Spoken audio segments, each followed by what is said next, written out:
course, I'm happy with the win by our first win this season. My first win. Pero it's part of our growth namin as a team.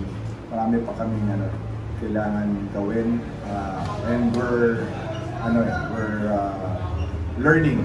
We're still adjusting sa isa't isa, sa system, sila sa akin, ako sa kanila, at ako sa liga, diba? So marami pa kaming it's just I'm just happy that nakuha na namin yung first win, and then we move forward after this.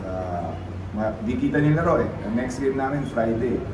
So buti na lang I had the opportunity or luxury of testing sila nung end game para to prepare for our next games. Coach, tied at the half, ano yung nagbago ng second half sa team? Ano ba? Mas nag-trust tayo sa system.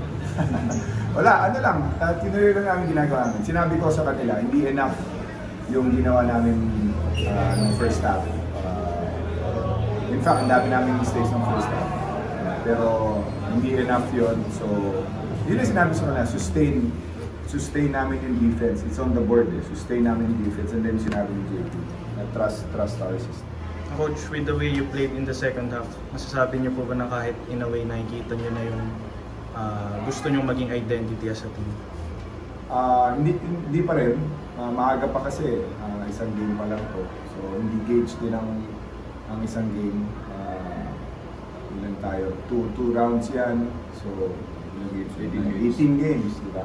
So isang laro pa lang to. But we're slowly getting there. Yung players are understanding kung ano yung dapat gawin, yung role nila, yung sistema namin. So hopefully, dahan-dahan